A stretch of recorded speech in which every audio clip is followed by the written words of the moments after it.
Oi, gente, vocês estão bem? No vídeo passado eu falei para vocês um pouquinho sobre como as partículas vieram da energia primordial, da origem do universo. Então, conforme o universo foi se expandindo, a energia foi dando uma acalmada, as partículas começaram a interagir umas com as outras.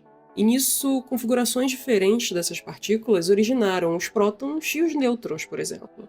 E vocês já sabem que tudo é feito de átomos, desde a matéria que a gente pega, de todos os objetos, dos nutrientes que a gente come, até o ar que a gente respira. E para entender como essa matéria se organiza, né, como os objetos se comportam, a gente organiza os átomos na tabela periódica. Para estudar toda essa diversidade de elementos químicos, a gente tem que organizar eles de uma forma que seja mais fácil para a gente poder estudar a estrutura e como toda essa matéria interage entre si. A gente organiza os elementos químicos na tabela periódica por ordem de quantidade de prótons, que a gente chama de número atômico. Então o hidrogênio tem 1 próton, o hélio tem 2, o carbono tem 6, o oxigênio tem 8. Então vamos destrinchar isso um pouquinho e explicar para vocês exatamente o que é um átomo.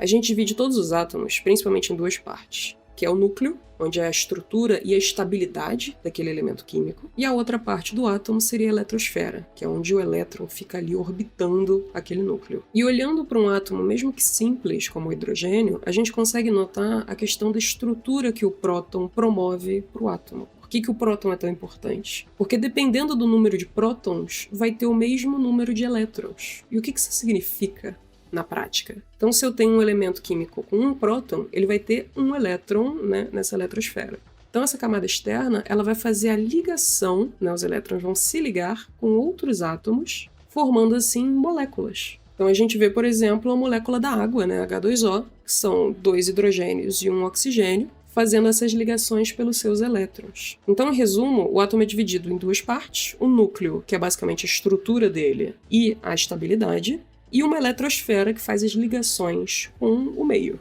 Mas por que a gente tem tanto elemento químico diferente? E o que isso tem a ver com estrelas? O hidrogênio, justamente por ser o elemento químico mais simples, ou seja, o que precisa de menos coisas para ser formado, ele é, de longe, o mais abundante que tem no universo. É o que mais tem. Surgiu lá no começo, já foi formado lá no começo, e como é o mais simples, o mais fácil de se juntar, ele é o que mais tem. Claro que nêutrons podem se grudar nesse próton, ele fica um pouquinho maior, mas ele não passa de 1 próton, que é essa definição de hidrogênio na tabela periódica.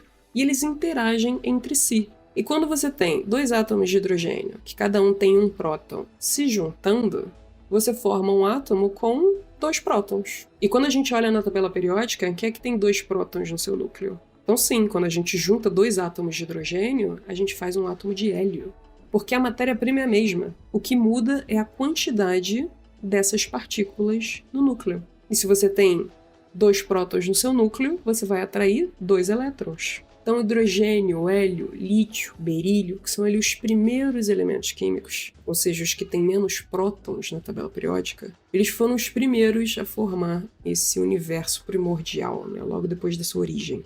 Mas a gravidade ela não tem força suficiente para criar elementos químicos maiores, que tenham mais prótons, mais nêutrons no seu núcleo. Precisaria de uma força gravitacional maior, mais forte, para que esses átomos pudessem ser apertados e aí sim fusionados uns aos outros. Aí que entram as estrelas. Então, resumindo, no universo a gente tem átomos, né? Hidrogênio, hélio, berílio, lítio, e a gravidade vai acumulando eles, né? A densidade deles vai juntando uns aos outros.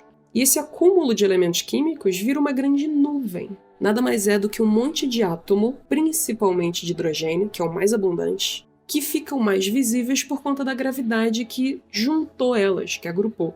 Então a gravidade vai empurrando uns aos outros e esses elementos químicos vão se fusionando. Então quando 2 elementos químicos se fusionam, são apertados entre si, ele gera uma energia, que a gente consegue inclusive ver em forma de luz, o que a gente chama de fusão nuclear das estrelas. Então o que são estrelas? Elementos químicos são apertados por conta da gravidade, e quando esses elementos químicos se fusionam, ele gera uma energia, que a gente vê em forma de luz, e essa energia faz uma força contrária à força de gravidade que está apertando esses elementos químicos. Então, se você tem uma força apertando, uma força tentando sair, você tem uma estrela.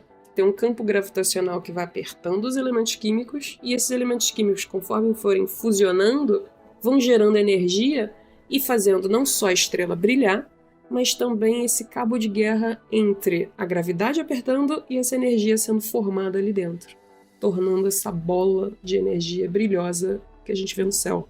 E quanto maior a estrela, mais elementos químicos ela consegue fazer dentro dela.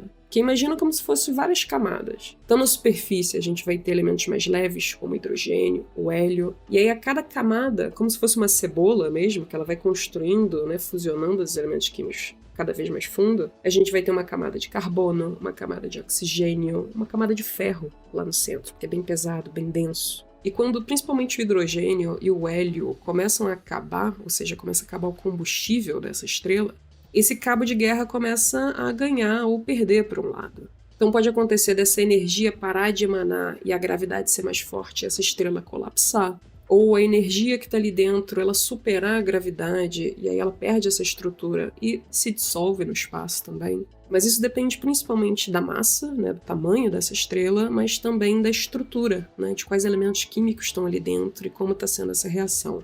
Nisso desemboca para toda uma área da astronomia que gira em torno de estrelas. Mas independente do tipo de estrela, ou como ela morre, ou o que ela vira depois, esses elementos químicos formados dentro dela, eles são liberados no universo. Esses elementos eles podem servir de matéria-prima para outras estrelas, então já tem um ferro, por exemplo, que é absorvido por uma nuvem, sem ter que começar do zero pelo hidrogênio e fazer toda essa cadeia de elementos químicos. Pode fazer elementos químicos maiores do que ferro. Então toda a diversidade que a gente tem de elementos químicos naturais, porque tem os que a gente criou também em laboratório, eles vieram da fusão de estrelas que aconteceram há milhões, bilhões de anos atrás.